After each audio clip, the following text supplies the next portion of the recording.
교회에서 안녕하세요 라고 그렇게 인사하면 낯설게 여기시는 분들이 의외로 많습니다. 우리가 안녕하다라고 할 때 안녕이라고 하는 이 한자에는 전쟁이 없는 상태는 물론이고 우리가 자식도 속 썩이지 말아야 하고 또 사업도 잘 돼야 하고 배도 골치 않아야 되고 몸도 아프지 않아야 되고 두루두루 평안한 상태를 안녕이라 그렇게 말합니다. 즉 다시 말해서 우리가 몸과 마음이 모두 아무 탈 없이 지내는 것을 한자로 안녕이라 그렇게 말합니다. 그런데 오늘 우리가 살아가는 현 시대는 안녕하지가 않죠. 전쟁도 많고 우리의 삶 속에서 고통과 슬픔과 아픔들이 사라지지 않기 때문에 그렇습니다. 그래서 우리에게 정호승 시인이 슬픔이 택배로 왔다 그렇게 말하고 있습니다. 슬픔이 택배로 왔다. 누가 보냈는지 모른다. 보낸 사람도 사람 이름도 주소도 적혀 있지 않다.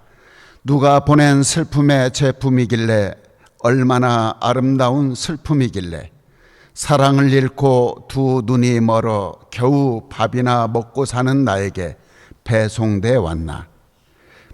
포장된 슬픔은 나를 슬프게 한다. 살아갈 날보다 죽어갈 날이 더 많은 나에게 택배로 온 슬픔이야. 실감나는 현실이죠.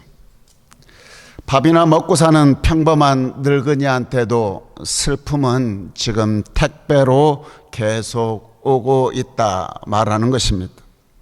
요즘 우리 주위에 둘러보면 늙은이뿐만 아니라 젊은이들에게도 슬픔이 오고 고통이 오고 눈물이 사라지지 않습니다.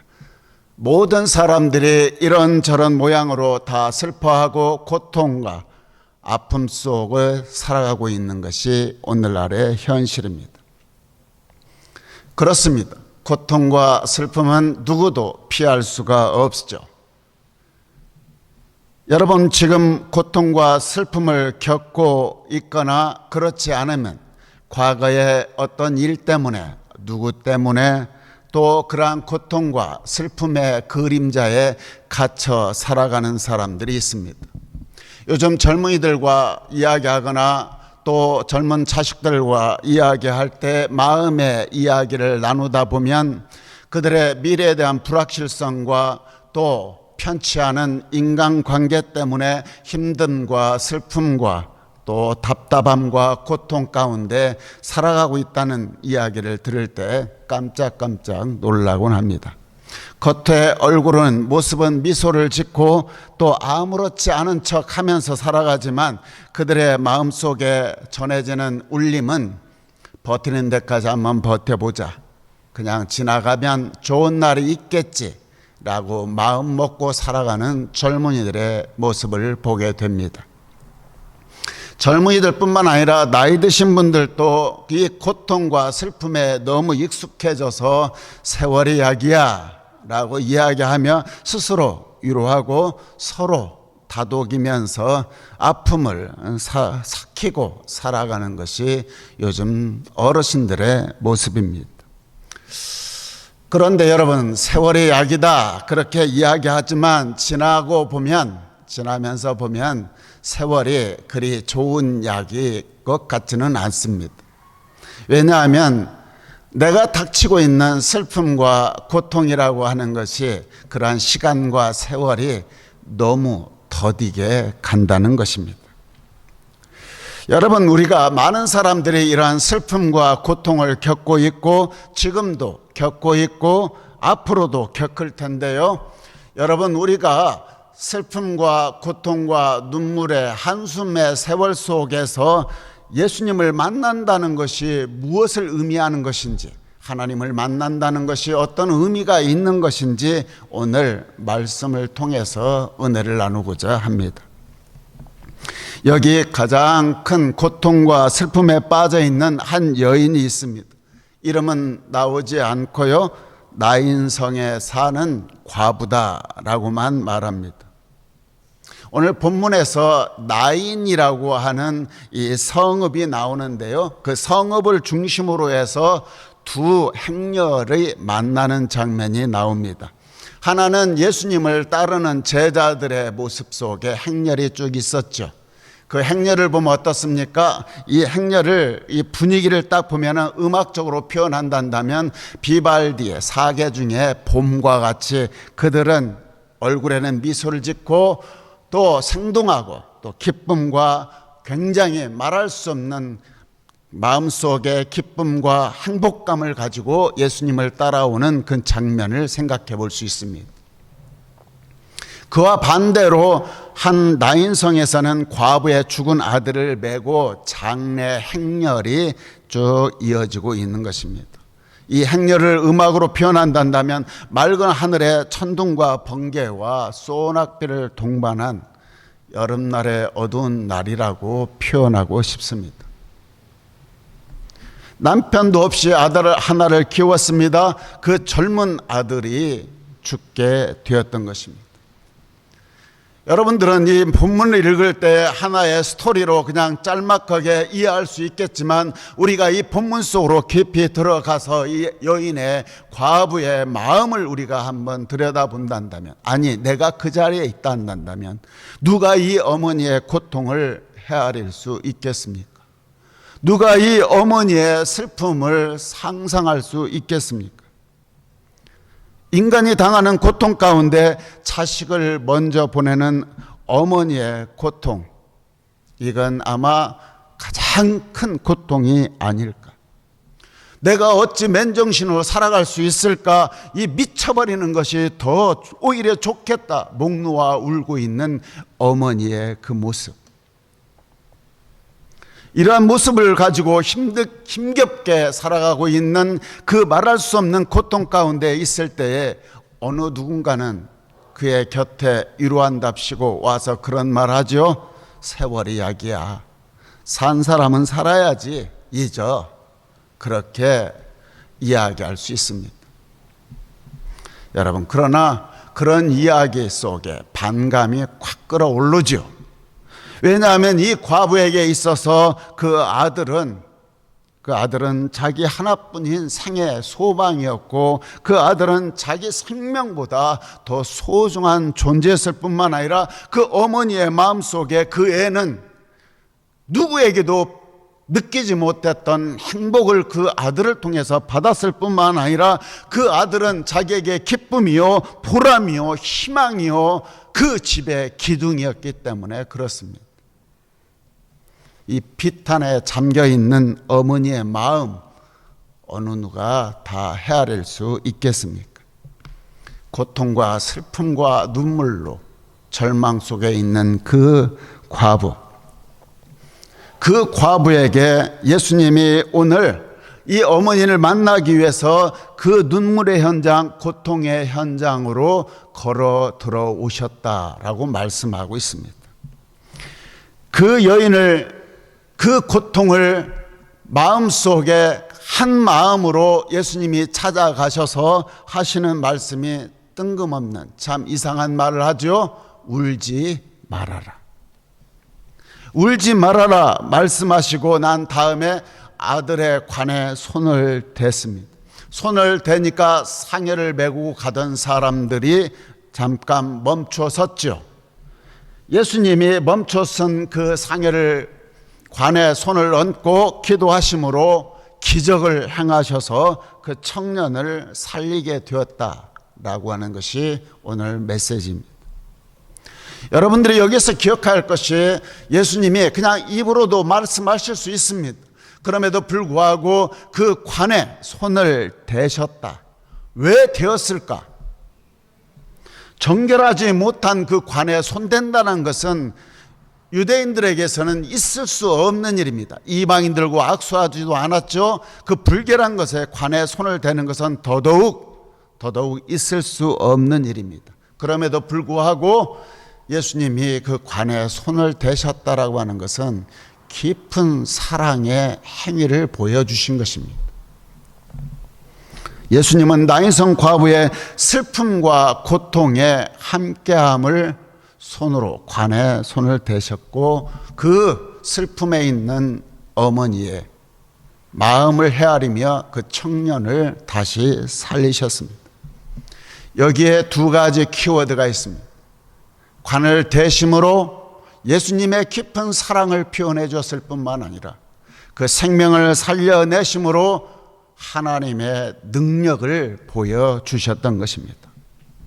여러분, 누구도 이해할 수 없는 슬픔과 고통 속에 빠져 있었던 나인성 과부에게 예수님이 찾아오셨다는 것입니다.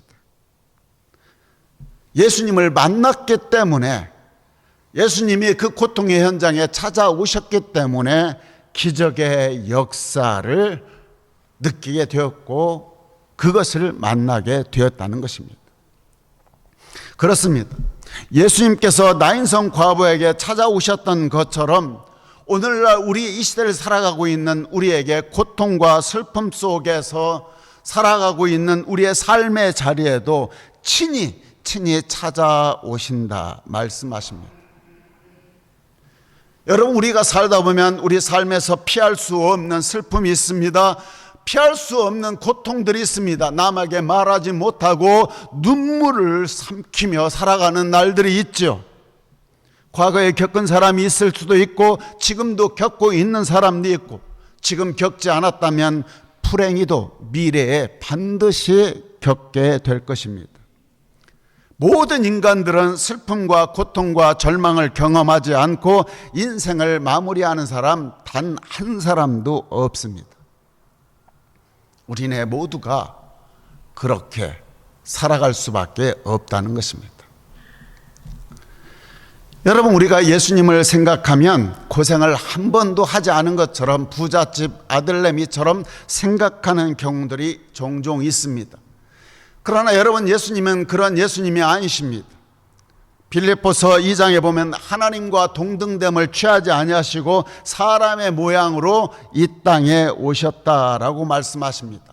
예수님은 우리처럼 슬픔과 고통의 현장에서 같이 사셨고 인간의 고통 모든 것들을 함께 겪으셨다라는 것입니다. 성경에 보면 예수님이 어찌 그리 큰 고통을 겪어야만 했는가 할 정도로 온갖 수모와 멸시와 아픔과 고통을 다 겪으셨습니다. 그 겪으심을 알기에 우리의 눈물과 우리의 고통과 우리의 슬픔을 누구보다도 잘 아신다는 것입니다. 왜냐? 그 느낌 아니까, 경험해 보셨으니까. 예수님의 생애를 우리는 성경 곳곳에서 우리는 알 수 있죠. 생애를 보면 어떻습니까? 마구간에서 태어났다는 것입니다. 말 밥통에서 태어난 것이죠. 이처럼 비참한 탄생이 어디 있겠습니까? 성경에 보면 이민살이 어린 나이에 목숨의 위협을 느껴서 이민을 갔다가 다시 돌아온 적도 있죠. 여러 번 살해 위협을 당한 적도 있고 특별히 사랑하는 사람들에게 배신당한 적도 있죠. 정말로 정말 절실하게 필요할 때에 예수님 곁을 다 도망가 버렸던 그 말하지 못하는 아픔과 슬픔이 있었습니다. 고문도 당했습니다. 십자가에서 잔인하게 악랄함을 보여주는 사람들의 면면을 겪으셔야만 했습니다. 예수님은 슬픔과 고통, 눈물의 의미가 무엇인지를 뼛속 깊이 경험하셨던 분입니다. 한마디로 예수님의 인생은 고난의 카탈로그라 말할 수 있습니다. 사랑하는 성도 여러분, 혹시 여러분들 중에 슬픔과 고난 가운데, 고통 가운데, 때로는 외로움 가운데 말할 수 없는 홀로 눈물을 삼키며 지내는 분 계십니까? 내 현재 이 마음을 아무도 모른다라고 생각하고 슬픔과 고통 속에 절망하고 있습니까? 오늘 주님은 말씀하십니다. 나도 비슷한 일을 겪었다.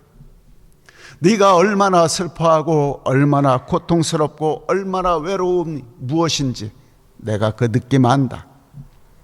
나도 가장 사랑하는 사람에게 배신도 당해봤고 불의한 재판도 받아봤고 몸과 마음을 갈기갈기 찢어놓은 그러한 고문도 당해봤다.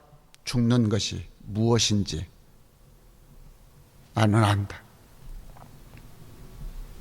철저한 그 외로움, 이만큼은 믿었는데 그들조차도 뒤돌아보지 않고 떠나는 모습, 너무 슬펐다. 여러분, 예수님의 인생도 처음부터 끝까지 고난의 연속이었습니다. 우리는 성경 곳곳에서 예수님은 고통을, 슬픔을 그냥 관찰하고 이해하고 관념적으로 생각하신 분이 아닙니다. 우리 예수님은 고통 중에도 함께 하셨다. 관에 손을 대시고 우리와 함께 하시는 모습을 성경에서 알 수 있습니다. 여러분, 우리가 고통과 슬픔 당할 때 진정한 위로가 될 때가 언제입니까? 진정한 위로가 될 때는 누군가가 함께 있어 줄 때에 마음의 위로함을 느낍니다. 마찬가지로 우리 모두가 겪고 있는 슬픔과 고통의 현장 속에 우리 예수님이 친히 걸어 들어오셔서 손을 내미시고 우리의 마음을 터치하고 계십니다. 문제는 우리의 삶의 여정 속에 나의 고통과 슬픔과 눈물이 너무 크기에, 너무 거기에 몰입하고 있기에 우리는 하늘을 바라보지 못하고 성령의 영을 느끼지 못하고 예수님의 만져주심, 은혜의 손, 자비의 손, 따뜻한 온기를 느끼지 못한다는데 나의 문제가 있다는 것입니다. 기억하세요. 여러분, 혼자가 아닙니다. 하나님은 오늘도 여기 계시고 하나님은 우리의 슬픔 가운데, 우리의 고통 가운데, 우리의 눈물의 현장에 와 계십니다. 그리고 말씀하십니다. 울지 마라. 울지 마라. 이 음성을 우리의 영적인 귀가 열려 들어야 합니다. 들을 때 우리가 고통과 슬픔과 눈물의 세월을 은혜 가운데 지나갈 수가 있습니다. 여러분들, 이 말씀에 울지 마라, 울지 말아라 하는 이 말씀 안에는 엄청난 메시지가 들어 있습니다. 울지 말아라 하는 이 메시지 속에 어떤 의미가 담겨져 있는가? 첫 번째로 이 말 안에는 절망하지 말아라, 이게 끝이 아니다 라는 뜻이 담겨져 있습니다. 우리도 삶의 자리에서 해결되지 않는 고통이 있어요. 슬픔이 있어요. 힘듦이 있어요. 때로는 무기력하게 절망과 게으름과 또 자기 스스로 학대하며 좌절하고 쓰러져 있는 분들이 있죠. 그때 예수님이 오셔서 하시는 말씀이 울지 말아라. 너의 지금 그 고통과 절망이 끝이 아니다. 이건 곧 사라질 것이다. 말씀하시는 것입니다. 여러분, 오히려 우리의 고통과 절망과 아픔의 순간 자체가 하나님을 찾을 수 있다는 것입니다. 오히려 절망과 슬픔으로 인해서 우리는 그 사건을 통해서 하나님을 발견할 수 있다라고 말씀하시는 것입니다. 여러분, 우리 한번 솔직해져 볼까요? 여러분들이 절망과 슬픔과 고통이 없는 사람이라면 과연 여러분들이 하나님을 찾겠습니까? 그토록 자신이 믿고 추구해왔던 그런 것들, 내가 진실로 믿고 추구해왔던 것들이 자기 자신을 지켜주기는커녕 그 자체가 나에게 절망감을 주고 고통을 주고 더 이상 기댈 것이 못 되다라고 느껴질 때 우리는 어떻습니까? 그때서야 비로소 하나님을 진지하게 찾지 않습니까? 내가 정말 이제 기댈 곳이 없구나라고 생각할 때 말입니다. 오히려 우리가 고통과 슬픔 가운데 빠져 있을 때에 그때서야 비로소 깊숙이 보면 하나님을 그때서야 순수하게 찾지 않습니까? 아주 많은 사람들이 절망과 고통 속에서 하나님을 진지하게 찾는 모습들을 저는 목회하는 수년 내에 참 많은 사람을 보았습니다. 그래서 저는 성경에서 잠언 8장 17절 말씀을 굉장히 좋아합니다. 나를 사랑하는 자들이 나의 사랑을 입으며 나를 간절히 찾는 자가 나를 만날 것이니라. 물론 우리가 간절히 찾아도 금방 우리가 만날 수 있지 않을 때도 있습니다. 그러나 그럴 때일수록 오늘 이 말씀 속에서 우리에게 주시는 예수님의 그 말씀, 마음에 열고 귀를 열고 들어야 합니다. 울지 말아라, 슬퍼하지 말아라, 절망하지 말아라. 이게 끝이 아니다. 울지 마세요라는 이 말이 담긴 두 번째 뜻은 뭐냐? 우리에게 슬픔과 고통당하는 모든 사람들에게 부활의 소망을 가져라 하시는 뜻이 담겨져 있습니다. 절망 가운데 있었잖아요. 울지 마라 하셨을 때에 그 이후에 타임라인을 보면은 청년을 살리는 부활의 은혜가 임했던 걸 보게 되지요. 예수님은 자신을 통해 하나님께 나아갈 수 있고 자신으로 인해 영생을 얻을 수 있고 죽음 이후의 세계에 들어갈 수 있다 말씀하실 뿐만 아니라 예수님이 직접 죽으시고 부활하셨고 그 부활의 능력을 청년을 살리시는 것으로 우리에게 기적을 보여주셨죠. 그러면 우리에게 예수님이 말씀하십니다. 우리가 사는 세상 슬픔과 고통과 절망 그게 전부가 아니란다. 그 너머에 희망이 있고 그 너머에 기쁨이 있고 그 너머에 행복이 있고 경탄의 새로운 세계가 있음을 부활을 통해서 알려주마 라고 말씀하시는 것입니다. 그래서 우리는 성경의 로마서 8장 18절에 말씀하지 않습니까? 현재의 고난은 장차 우리에게 나타날 영광과 좋게 비교할 수 없다. 현재는 고독과 슬픔과 아픔과 눈물 가운데 젖어 있다 할지라도 하나님의 음성에 귀를 열고 영안이 뜨여 우리가 눈을 열어 하나님의 부활의 은총이 내 안에 있을 때에 그 너머에 영광과 좋게 비교할 수 없다는 것입니다. 기억하세요. 현재의 슬픔과 고통과 고난은 잠시 있다가 사라집니다. 그 이후에는 영광의 날, 기쁨의 날, 감사의 날이 우리를 기다린다는 사실을 분명히 청년을 살려주심으로 인하여 우리에게 보여주고 있는 것입니다. 그렇습니다. 이 땅에는 슬픔과 고통이 있습니다. 우리는 그 슬픔과 고통 가운데 살아갑니다. 그런데 예수님은 우리에게 울지 말라 말씀하시며 슬픔과 고통 속에서도 부활의 소망을 갖고 살아가라. 이 부활의 소망을 갖는 자들이 오늘날 고통과 슬픔을 자연스럽게 지나갈 것이다 라고 말씀하고 있는 것입니다. 인생은 우리에게 있어서 끝이 어딘가 알고 향해서 가는 인생들, 그런 소망을 품고 살아가는 사람들, 그러한 내가 가는 길이 어느 길인지 알고 하늘에 소망을 두고 살아가는 사람들은 슬픔과 고통 속에서도 그의 발걸음이 가볍고 의연하게 견딜 수 있는 힘을 갖게 되고 새롭게 태어나는 부활의 은혜를 누리게 된다는 것입니다. 마지막으로 울지 마라 하시는 그 말씀에 담겨진 뜻은 다른 뜻이 아닙니다.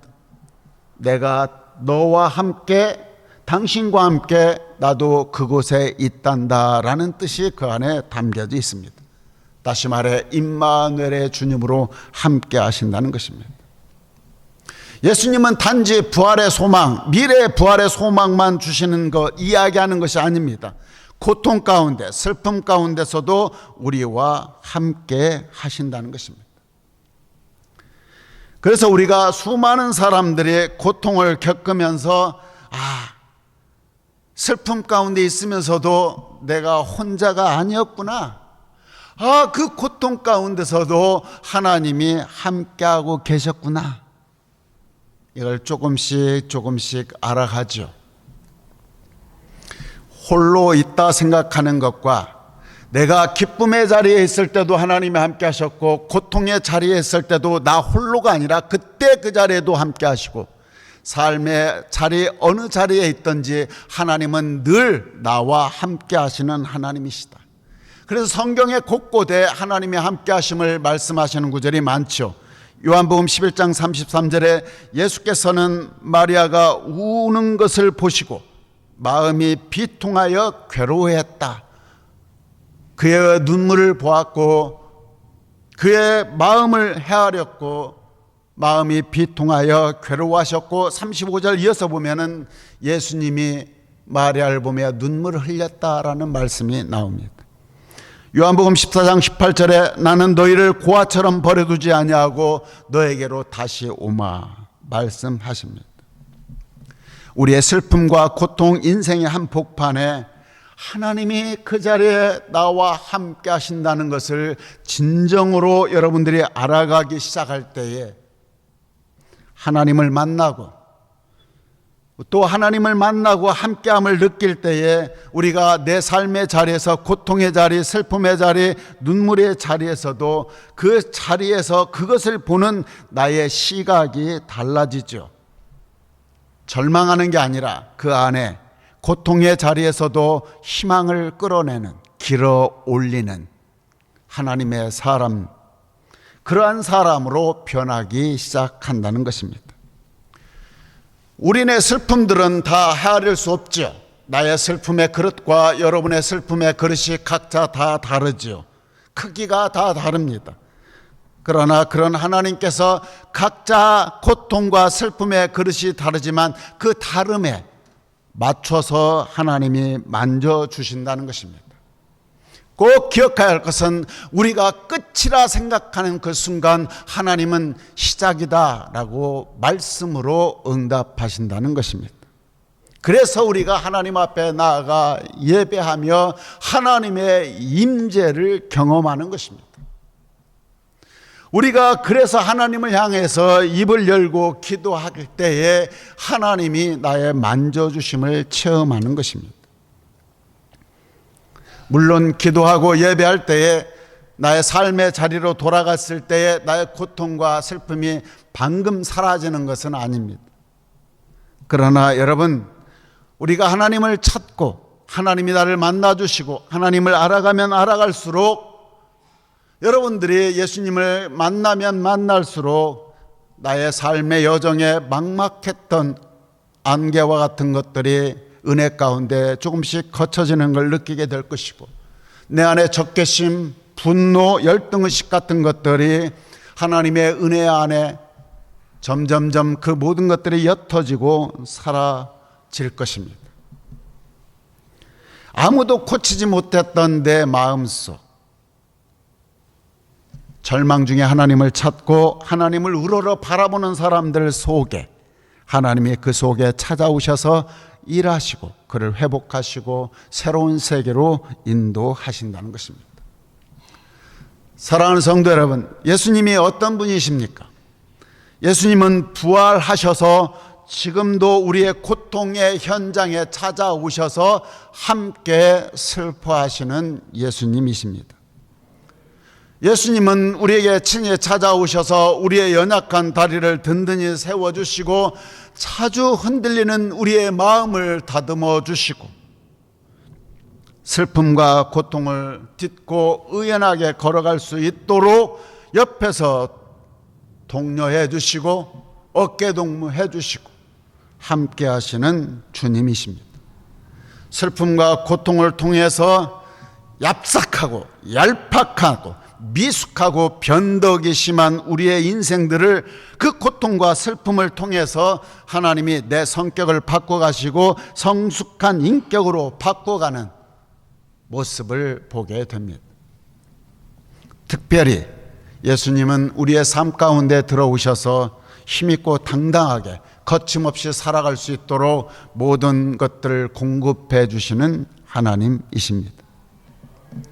사랑하는 성도 여러분, 우리가 고통 가운데 있을 때에 우리가 절망하거나 낙심하지 마시고 귀를 열어 울지 말라 하시는 하나님의 음성을 듣고 역설적으로 오히려 그 모든 고통 속에서 우리가 은혜의 강가로 생명의 강가로 인도하심을 받는 두레교회 모든 성도들 되시기를 주의 이름으로 축원합니다.